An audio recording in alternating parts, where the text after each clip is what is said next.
방금 이제 애인을 보내고 왔는데 왠지 모르게 허전한 마음이 들어서 갑자기 백예린의 다툼이라는 노래가 생각이 났어요. 거기 가사에 보면 그와 헤어진 뒤엔 금방 잠들어야 해. 그에게 붙여놓은 내 맘 기다리지 않게. 그리고 아무것도 생각하지 않고 내일이 올 수 있게. 이 가사가 되게 소녀 같고 어린 사랑 얘기라고만 생각했는데 그게 아직까지도 좀 남아있는 것 같아요. 막상 함께 있을 때는 같이 있는 게 실감이 안 나서 더 노력해야지 하면서도 헤어질 때만 되면은 보내기가 아쉬운 마음이 들더라고요. 뭔가 그 시간이 실감이 나더라도 이게 다 지나버렸다는 걸 깨닫고 나면 혼자서 잠이 들기는 허전해하는 그 마음이 아무리 나이를 먹어도 여전한 것 같아요. 근데 이런 종류의 외로움도 꼭 필요하다는 걸 잘 알고 있습니다. 함께 있어도 혼자인 시간을 견딜 수 있어야 건강하게 관계가 이어질 수 있으니까요. 원래는 혼자서도 잘 지내왔잖아요. 그래도 뭔가 빈틈없이 채워놓고 싶은 마음이 서로 통하지 않을 때는 자꾸 서운해버리고 맙니다. 막상 또 각자 할 일 하면 시간이 잘 가지만 그런 걸 받아들이는 당시에는 마음이 참 마음 같지 않아요. 나이가 들어서 더 많은 관계를 맺고 또 많은 사람들을 보내고 나서도 이런 아쉬운 얘기를 하는 건 쉽지 않은 것 같습니다. 생각해보면 새로운 관계를 만날 때 저 자체도 많이 바뀌어 있기 때문인 것 같아요. 상황만 달라져도 다르게 행동하는데 사람이 바뀌었을 땐 오죽할까요? 결국은 또 다른 형태로 비슷한 감정을 겪게 되는 것 같아요. 사실 외로운 건 누군가와 함께 있지 않아서 외로운 게 아니라 혼자 있기가 두려워서 그런 게 아닐까 싶어요. 너무 상대방이랑 잘 맞고 나를 편안하게 해주게 되면 혼자 남겨지는 게 더 불안해지는 거죠. 타인에게 같이 얘기하고 조언할 때는 나 스스로의 한계를 만들거나 편견을 가지지 않으니까 그러한 마음에 짐이 생기지 않는데 그거를 실행하는 건 참 힘들잖아요. 그래서 지금 생각해보면 저는 계획을 짜는 걸 좋아하지만 그걸 지키지 않는 MBTI P로서 계획을 세울 때 그런 뿌듯한 마음과 행복한 상상, 그게 이제 만났을 때의 행복한 기분이고 헤어졌을 때 혼자 남겨져서 현실을 살아야 하는 그게 저에겐 어느 정도 짐처럼 느껴졌지 않나 싶어요. 좋은 아이디어가 많더라도 그걸 실행하지 않으면 아무것도 아니잖아요. 이야기하고 또 그림을 그리는 걸 좋아하는 이유는 제가 뭔가를 표현하지 않으면 답답하기 때문이에요. 그래서 이걸 표출하기 위해서 뭐라도 하는 거기 때문에 이렇게 행동을 하는 거지만 이것도 사실 완벽한 의사소통 수단은 아니라는 생각이 들어요.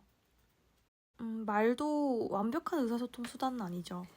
처음에는 내가 당신에게 말하는 1인칭으로 이야기를 하다가 실제 사람을 상대로 똑같은 말을 했을 때 상대방이 어떤 반응인지 보고 느끼게 되고 또 어떻게 말했을 때 더 잘 말하게 되는지 피드백을 할 수 있게 돼요.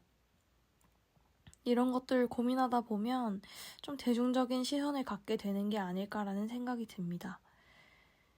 그래서 뭔가 지금 당장은 너무 개인적이거나 너무 어렵거나 혹은 반대로 너무 쉬워서 이거 누가 못해 하는 이야기이더라도 거기에 내 색깔이 담기고 또 어떻게든 내가 하고자 하는 이야기들은 전해지기 때문에 분명한 의도를 가지고 행동하면 가깝게 가게 되기 마련인 것 같아요.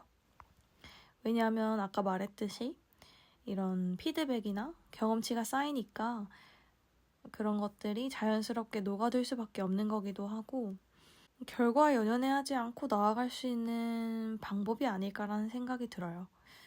뭔가 예전에는 하나를 배운다고 할 때 뭔가 어떻게 하는 법, 지름길, 방도 이런 게 없었던 것 같은데 요즘은 유튜브 영상으로 돈 버는 방법, 구체적으로는 뭐 월 1,000만 원 버는 법 이런 영상들이 참 많잖아요.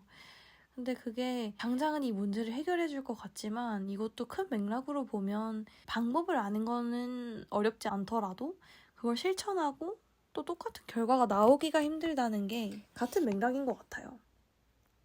다이어트 같은 거죠. 옛날부터 지금까지도 결국은 정말 살을 빼기 위한 행동을 해야만 다이어트가 되는 거죠. 너무 당연한 말이지만. 그래서 언어를 배우는 것도, 그림을 잘 그리게 되는 것도, 뭔가를 배운다는 건 어떻게 보면 잘하는 방법을 배운다기보다는 내가 진짜로 혼자서도 잘 할 수 있도록 되기까지 꾸준한 연습을 한다는 거에 가까운 것 같아요. 정말 많은 연습과 시행착오가 필요하고 또 그만큼 충분한 시간이 걸린다는 거죠. 그래서 이걸 인정할 만한 용기가 있고 하고자 하는 의지만 있다면 사실 할 수 없는 건 없는 것 같아요. 당장 뚜렷한 결과가 없더라도 나아갈 수 있을 것 같아요. 그래서 작은 오해 같은 것들은 물론 적절한 사과와 조치들은 먼저 취해져야겠지만 어느 정도는 내 인생을 크고 길게 보면 이런 것들이 사사로운 거죠. 그래서 우리 인생을 즐기고 좋은 시간만 보내기도 모자란데 이런 것에 에너지를 소모하는 게 의미가 없다는 생각이 빠르게 들 수 있는 방법인 것 같습니다. 그래서 많은 우여곡절이 있고 또 때로는 외롭고 허전하고 서운한 마음이 들 수 있지만 결국 의미는 내가 만들어 가는 겁니다. 그러니까 지금 당장 허전하다고 해서 인생 전체가 허전하고 싶지 않으니까 인생 전체가 어떻게 될지는 내가 만드는 거니까요. 내가 여기서 느낄 수 있는 유한한 이런 만남의 시간 그리고 주어진 행복의 시간을 더 감사하게 만끽하는 것이 더 중요하다는 걸 알고 있습니다. 우리는 맛집을 위해서 줄을 서고 또 여행 준비하면서 드는 비용이나 시간은 너무너무 행복하게 생각하기도 하잖아요. 이런 건 당연하게 하면서 왜 지금 당장 내 눈앞에 있는 작은 서러움은 참지 못하나라는 생각이 들어요. 사실 남들도 다 하기 때문에 나도 못할 건 없습니다. 그리고 남들이 하지 않는 일이라고 해서 그냥 내가 하면 되는 거죠. 내가 그 첫 번째가 되면 되는 거죠. 오늘도 이야기 끝까지 들어주셔서 감사하고요. 다음 영상에서 봐요. 와.